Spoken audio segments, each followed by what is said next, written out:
10ஆம் இடத்து சனி கர்மச்சனியாக வருகிறார். அப்போ கர்மச்சனியாக வரும்பொழுது நன்மையும் தருவார், தீமையும் தருவார். அலட்சியத்துக்குரிய தண்டனை தான் இந்த பிறவியில் சனி பகவான் விரட்டி வந்து அடிக்கிறது. சனியினுடைய ஒரு 10ஆம் பார்வை உங்களுக்கு மிதுனத்துக்கு 7ஆம் இடம். 7ஆம் இடம் உங்களுக்கு வேலை கொடுப்பவர்கள், வேலையை வாங்குபவர்கள் அந்த இடத்துல செக்கு வைப்பார். கவனமாக இருங்க. புரியுதா? இப்போ இது வரைக்கும் கேட்டிருப்பீங்க, என்ன இந்த சாமியை வெறும் அகராதியாக பேசிக்கிட்டு இருக்கேன் அப்படின்னு உங்களுக்கு என்ன வரும்? நான் என்ன செய்வேன்? குரு மேலே வரவழைப்பார், சனி பகவான் உங்கள் தண்டனையும் தருவார்.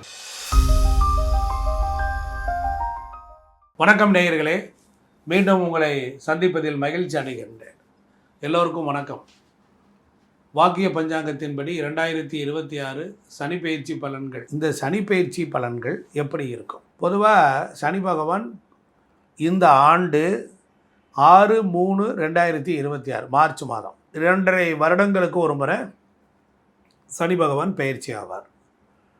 சனி பகவான்னா கர்மகாரகன் அர்த்தம், நம்முடைய ஆயுள் காரகன் அர்த்தம்.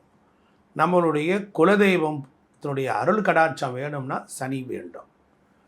அப்போ சனி பகவான் தன்னுடைய சொந்த வீடாகிய கும்பராசியில் 2.5 ஆண்டு காலம் இருந்து தற்பொழுது மீன ராசிக்கு இடப்பெயர்ச்சி ஆகிறார். நீங்கள் எந்த நிலையிலே கவனமாக இருக்கணும் அப்படிங்கிற ஒரு விஷயம். அதுக்கப்புறம் பரிகார செஷன்ஸ் 3 கான்செப்ட். இந்த மிதுன ராசி அன்பர்கள் புதன் ஆட்சி வீடாக கொண்டவர்கள், இரட்டை ராசி என்று சொல்வார்கள். குருவடிவாகி குவளையும் தன்னில் திருவடி வைத்து திறம்பியது பொருளென. பொதுவாக சனீஸ்வர பகவான் மிதுன ராசிக்கு கொஞ்ச நாள் வேட்டையாடிட்டு தான் போனார். இப்போ சனி பயிற்சி அப்படிங்கும்போது சனி பகவான் கும்பத்தில் இருந்தார். 2.5 ஆண்டுகளுக்கு ஒரு முறை தன்னுடைய ஒரு ராசி மண்டலத்தை விட்டு அடுத்த ராசி மண்டலத்திற்குள் நுழைவார். அப்போ சனி பகவான் பொறுத்தளவில் ஒரு நீதிமான், ஒரு ஈஸ்வர பட்டம் பெற்றவர். அவர் நம்முடைய கர்ம வினைகளுக்கு தக்கபடி தான் அவர் நமக்கு நன்மையோ தீமையோ தருவார். அதனால் அவர் சுங்க இலாக்கா மாதிரி, வசூல் அதிகாரி மாதிரி நம்மளுடைய பெர்த்து சார்ட்டில், நம்மளுடைய ஜாதகத்தில் இந்த பிறவியில் நம்மளுடைய சனி பகவான் உள்ள நிலையை தெரிந்து தான் நமக்கு 7.5 சனியெல்லாம் வரும். நன்மை தருமா தீமை தருமான். மிதுன ராசிக்கு பாக்கியத்தில் இருந்த சனி பகவான் 10ஆம் இடத்துக்கு மீனத்துக்குள் நுழைகிறார். எப்போ? அவர் 6/3/2026 மார்ச் 6ஆம் தேதி போகிறார். இப்போ பொதுவாக சனினாலே கொஞ்சம் பயம் கவ்வுது. ஆனால் 10ஆம் இடத்து சனி கர்மச்சனியாக வருகிறார். அப்போ கர்மச்சனியாக வரும்பொழுது நன்மையும் தருவார், தீமையும் தருவார். அவர் இருக்கும் இடத்திற்கு நன்மையும், அவர் பார்க்கும் இடத்திற்கு தீமைகளையும் கொடுப்பார். அது என்ன? மன அழுத்தம், உறவுகளில் பிரச்சனை, குடும்பத்தில் சித்திரவதைகள், சுகமில்லாமல் போகுதல், மந்த நிலை, கால்கை வலிகள், எந்த வேலையும் வேகமாக நடக்காமல் போகுதல், இது போன்ற விஷயங்கள் எல்லாம் சனி பகவான் உங்களுக்கு செய்வார். அப்போ அலட்சியமாக இருந்ததினால் உண்டான தண்டனைக்கு இப்போ தேடி ஓடி கொடுக்க போகிறார். உங்கள் ராசிக்கு 10ஆம் இடத்துல சனி வரும்பொழுது மிதுன ராசிக்கு அவருடைய பார்வைகள் எங்கெங்கே விழுகும்? அவருடைய பார்வை 3, 7, 10 பார்வை. அப்போ மிதுனத்திற்கு 12ஆம் வீட்டை சனி பகவான் பார்ப்பார். அது ஒரு விரய காலம், விரயச்சனி. 12ஆம் இடங்கிறது அயன சயன போகஸ்தானம். அப்போ விரயத்தில் நின்னாலும் ஒன்று தான், விரயத்தை பார்த்தாலும் ஒன்று தான். அப்போ விரயத்தை பார்க்க போகும்போது உடல் ரீதியான, நல்லா கவனிச்சுக்கணும், உடல் ரீதியான சுகத்தை கெடுப்பார். சனி பகவான் பொறுத்தளவில் உடல் ரீதியான சுகம், கணவன் மனைவிக்குள்ள தாம்பத்திய சுகம் கிடைக்க போயிடும். தூக்கம் இல்லாமல் போகும். 12ஆம் இடம் அயனம் சயனம், பயணங்களில் ரொம்ப கவனம் செலுத்தணும், ரொம்ப டயர்டாக இருக்கும். அப்போ இந்த சனி பகவான் பொறுத்தளவில் 7ஆம் பார்வையாக மிதுனத்துக்கு 4ஆம் வீட்டை பார்க்குறார். 4ஆம் இடம் சுகஸ்தானம். அப்போ சுகம் அப்படின்னா என்ன அர்த்தம்? 4ஆம் வீடு அப்படிங்கும்போது ஒரு ஜாதகத்தில் வீடு, வண்டி, வாகனம், சுகம், இது மாதிரியான விஷயங்கள் எல்லாம் உண்டு. அப்போ 4ஆம் பார்வையாக அது உறவு, உயிர் காரகத்துவமாக தாய். அப்போ தாயை பற்றிய விஷயம், தாய் வழி உறவுகள், தாய் வழி சொந்தங்கள் வகைகளில் நமக்கு ஒரு பிரச்சனைகள் வரும். ஏன் அப்படின்னா அம்மான்மார்கள் பற்றிய விஷயம். ஆமாம், பந்து மித்திரர்கள், அதாவது சொந்த பந்தங்கள் வகைகளிலும் நல்ல விஷயங்களில் போக முடியல, வைக்க முடியல, அவங்கள நம்ம அலட்சியமாக இருக்கிற மாதிரி வந்துடும். சில பேரை கண்ட உடனே அலட்சியமாக இருந்துக்கிட்டு என்ன பண்ணால் நான் வேலையாக இருக்கேன்னு சொல்லு அப்படிம்பாங்க. அதெல்லாம் அந்த அலட்சியத்துக்குரிய தண்டனை தான் இந்த பிறவியில் சனி பகவான் விரட்டி விரட்டி வந்து அடிக்கிறது. இதுதான் ரகசியம்.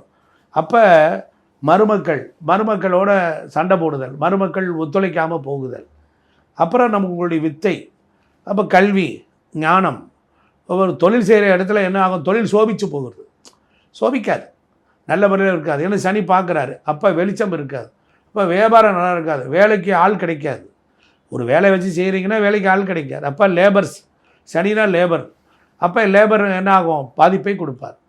10ஆம் இடத்துலேருந்து கர்மா, பெரிய நிறுவனமாக வச்சு நடத்துகிறீங்க அப்படின்னா அங்கே லேபர் ப்ராப்ளம் வரும், அங்கே முதலீட்டு ப்ராப்ளம் வரும், அங்கே ஒரு இடத்துலேருந்து ஒரு இடத்துக்கு கம்யூனிகேஷன் ப்ராப்ளம் வரும்.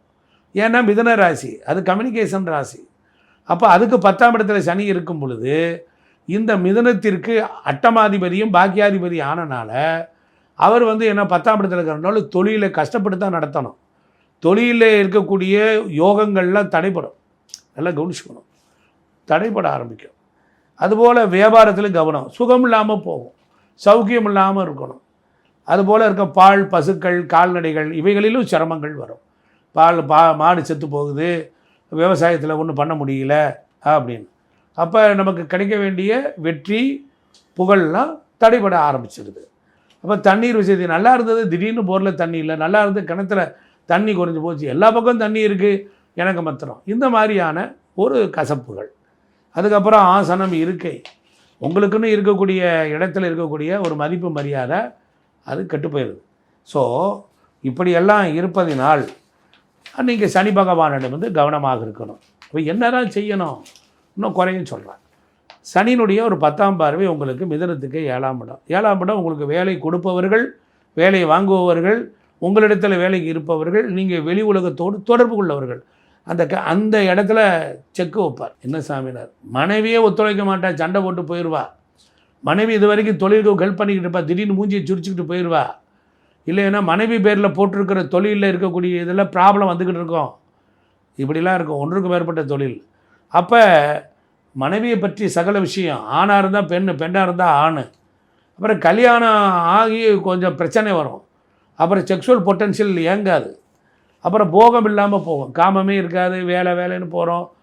அப்படி ஒரு எண்ணங்கள், அப்படி ஒரு உடல் மாற்றங்களை கொடுத்துருவார். அதே போல் கூட்டாளிகள், கூட்டு சம்மந்தப்பட்ட விஷயம், இப்போ கூட்டு சேர்ந்து ஃபைனான்ஸ் வைக்கிறோம், கூட்டு சேர்ந்து ஷேரை பிரித்து கொடுன்னு கேட்பான். வில்லங்கம்லாம் வரும், இழுத்து போராடி கம்பெனியை ஓட்டிக்கிட்டு இருப்போம், அந்த நேரத்தில் கூட்டாளி பிரச்சனை வந்துடும். அதுபோல் ராஜ சன்மானம் கிடைக்காது, அரசாங்கத்திலேருந்து கிடைச்சிக்கிட்டு இருந்தது திடீர்னு பிரேக் ஆகிடுச்சு சாமி அப்படிம்பா. அப்போ 2வது மனைவியினுடைய புத்திரர்கள் குடைச்சல் கொடுப்பாங்க. அதே போல் உங்களுக்கு வயிற்றுக்கு கீழ்பட்டு இருக்கக்கூடிய பகுதிகளில் ப்ராப்ளம்.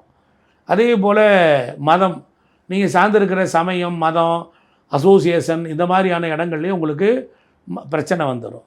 அதே போல் மரணத்துக்கு சமமான மன உளைச்சலும் வந்துடும். இப்போ இதெல்லாம் இப்படிலாம் மிதுன ராசிக்கு இருக்கும். நான் ஸ்ட்ரெயிட்டாக சொல்லிட்டேன், மூடி முறைச்சி போர்வையை பொத்தி வளைச்சலாம் சொல்லலை. கவனமாக இருங்க, புரியுதா? இப்போ இது வரைக்கும் கேட்டிருப்பீங்க, என்ன இந்த சாமியை வெறும் அகராதியாக பேசிக்கிட்டு இருக்கேன் அப்படின்னு உங்களுக்கு என்ன வரும். நான் என்ன செய்வேன், யாராவது நல்லா இருக்குன்னா ஆமாம் நீங்கள் கிழிச்சிக்கங்கிறீங்க, இப்படி தாண்டா வருஷம் சொல்கிறீங்க, நாங்கள் அப்படியே இருக்கங்கிறீங்க. நீங்கள் அப்படியே இருப்பதற்கு என்ன காரணம், ஏன் மேலே வர முடியவில்லை? குரு மேலே வரவழைப்பார், சனி பகவான் உங்கள் தண்டனையும் தருவார். சனியிலிருந்து தண்டனையிலிருந்து தப்பிப்பது எப்படி? இப்போ சொல்லு நைனா, நீ சொல்லு. எழுதிக்கிறீங்களா? நிதானமாக இருக்கணும், அசால்ட்டுத்தனம் இருக்கக்கூடாது, சோம்பேறித்தனம் வரும், தூக்கமாக வரும். என்ன வரும்? தூக்கமாக வரும். வயிறு புடைக்க திங்கக்கூடாது, அரை வயிறு தான் சாப்பிடணும். மிதபோஷணம் மிதபாஷணம், அருமையாக. அதுக்கப்புறம் என்ன செய்யணும், காலை தேய்ச்சி கழுவணும், காலை கழுவணும், முட்டி காலிலிருந்து கீழே வரைக்கும் நல்லெண்ணெய் போட்டு தேய்ச்சி வச்சிடணும். பாதத்தில் தான் சனி இருக்கான், அதை குளிர்ச்சி ஆக்கிடணும். குளிர்ந்துட்டானா ஆனந்தம், நீச்சமாகிடுவான், வேலை செய்ய மாட்டான். இதான் ரகசியம். தலைக்கு 2 நேரம் எண்ணெய் தேய்ச்சி தலைக்கு எண்ணெய் வைக்கணும். புதன்கிழமை சனிக்கிழமை எண்ணெய் தேய்ச்சி குளிக்கணும். உங்கள் ஊரில் இருக்க சிவன் கோயிலில் இருக்கக்கூடிய நவகிரகத்துக்கு எள்ளு தீபம் போடணும். பெயர் ராசி நட்சத்திரம் சொல்லி அர்ச்சனை பண்ணணும். இல்லாத ஏழைபால நொண்டி மூடம் படுத்து கிடக்கிறவே வறுமையில் இருக்கிறவனுக்கு சாப்பாடு வாங்கி தண்ணி பாக்கெட்டோடு கொடுக்கணும். அதே போல் பேராசைப்படக்கூடாது. பேராசை பட்டீங்கன்னா இழுத்து ஊற்றிடும். ஆமாம். அதே போல் என்னாகும், பிறரை கெடுக்கக்கூடாது, பிறருக்கு வஞ்சனை செய்யக்கூடாது. அந்த எண்ணம் வந்தாலே உங்களை கொண்டு விடுவார். அப்படிப்பட்ட மோசமான சூழலில் இருப்பார். சனியின் பார்வைக்கு உக்கிரம் ஜாஸ்தி.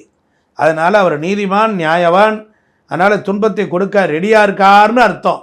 துன்பத்தை அனுபவிக்க போகிறீங்கன்னு அர்த்தம் சனியினுடைய பார்வைக்கு. புரியுதா? அதனால் என்ன பண்ணணும், உங்கள் ஊர் குச்சனூருக்கு போயிட்டு வாங்க, திருநள்ளாருக்கு போயிட்டு வாங்க. சனி ஸ்தலம் எங்கே இருக்கோ போங்க. ஒரு நாள் ராத்திரி சும்மா ஒரு பெட்ஷீட் எடுத்துகிட்டு போங்க, அங்கே விரித்து கட்டாந்தரையில் படுங்க. அங்கே இருக்கிற கோயில் குளம் குழா தண்ணியில் குளிங்க, நல்ல விபூதியை பூசுங்க, சாமியை கும்பிடுங்க. ஒரு அரை மணி நேரம் அந்த சாமியை அப்படியே பாருங்கள். பார்த்துட்டு அதுக்கப்புறம் அந்த கோயில் என்னென்ன பரிகாரம் சொல்லணும்னு செய்யுங்க. அவ்வளோதான். விளக்க போடுங்க. ஒன்றும் முடியலையா, ஒரு 108 ஆரஞ்சு மிட்டாயை வாங்கி கொடுங்க. எல்லோரும் தர்மம் பண்ணிட்டு வாங்க. இது மாதிரி நீங்கள் தொடர்ந்து செஞ்சுக்கிட்டே வாங்க, நல்லதே நடக்கும். சனினாலே பேராசைப்படக்கூடாது, பீத்தக்கூடாது. பெருமை பீத்தனா பிடிக்காத அந்த ஆளுக்கு. பெருமையை நான் அப்படி பண்ணேன் இப்படி பண்ணேன்னா ஆப்பு வச்சுடுவார். இதெல்லாம் நான் பச்சையாக கலவுகையிலாக லாங்குவேஜில் பேசுகிறேன், தப்பாக எடுத்துக்காதீங்க. சில விஷயங்கள்லாம் உங்களுக்கு புரியும், சுத்த தமிழில் பேசுகிறது சரியாக வராது. அதனால் வாரம் சம்பந்தமான நோய் வந்துடும். சனினாலே குலதெய்வம், சனினா தான் உடம்பு ஆயில். அதனால தான் சனி பகவான் வந்து போன பிறவியில் நீங்கள் செஞ்சுருக்கிற நல்லது கெட்டது பாவத்துக்கு தக்கபடி தான் தண்டனை தருவார். சனி பார்வை படக்கூடிய இடத்தில் சனியின் நண்பர்களாகிய குரு, சுக்கிரன், புதன் இந்த கிரகங்கள் இருந்தால் பாதிப்பு குறையும். புரிஞ்சிருக்கும்னு நினைக்கிறேன். நன்றி, வணக்கம்.